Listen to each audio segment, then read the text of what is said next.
It takes news like this to bring Jim Cramer to the phone on vacation. Jim, it's good to talk to you this morning, along with your friend Jim and, of course, David and me. What do you think about this? Let's just start there. Well, I think that there may have been one of these situations where it was impossible to get clearance at all these different with all these different entities, as long as he was there, because he presided over what happened. And I don't think that somebody had to be held accountable. It's going to be the top guy. Boeing is an honest, great company, and they're not going to let other people. I mean, they did have these underlings that left, and I think a lot of us kind of felt like, wait a second. I mean, how about the top guy? And I know David has been, I'd say, insistent in asking me whether I thought he was going to have to go, and I've said no comment. But in fact, someone had to pay the price, and it has to be him. I'm glad that Greg is hanging on, because Greg was the guy who was running it day to day, running the investigation part, and he's a terrific guy, and I think he actually has a lot more loyalty. There's more loyalty to him than there is to Dennis. Calhoun is taking over, Jim, which, again, I don't think is that much of a surprise, at least given what, I've been hearing of late, and I assume you have as well. It's not an interim role either. Mr. Smith is going to be the interim CEO for 3 weeks for whatever reason. Calhoun is not actually taking over as CEO until the 13th of January, and Kellner will become chairman. Well, I've got to tell you, I think Calhoun, as we all know, we thought that it's very difficult to imagine him not being CEO yet.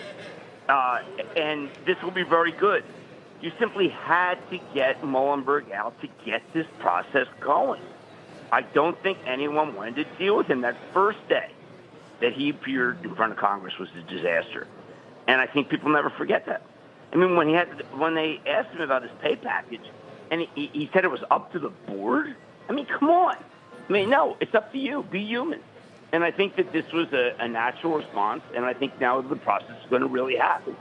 I think that it's going to accelerate whatever was going to happen. I think people will realize this plane is going to be in the air someday.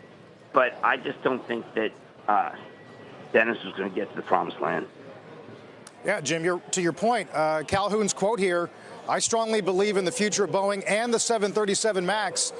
It does not look like they have any questions long-term about the viability of the model, notwithstanding whatever engineering changes they need to make.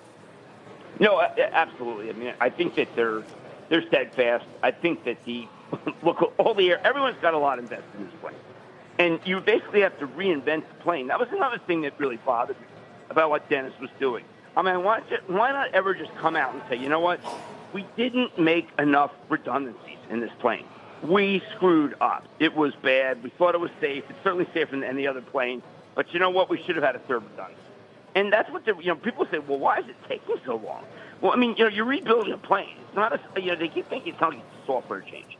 They have to rebuild this plane. The plane did not have enough redundancies. We mentioned the Times piece this morning, Jim, at the top of the hour, and these quotes from Gary Kelly, whom, as you know, has talked to us repeatedly about this process.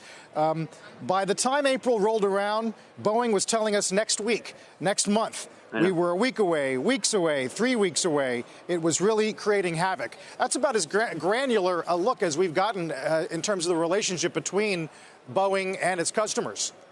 Well, I mean, I went back to the April release. If you go back to their April release, they were pretty certain this thing would be in the air momentarily.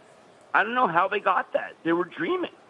I do not know how they got that. And you have to believe that it was Dennis that was telling everybody it was going to be fine. I mean, there was, even at the end when they made the projection for 2020, you would speak to them and say, listen, don't worry. And, everyone was worried except for Dennis.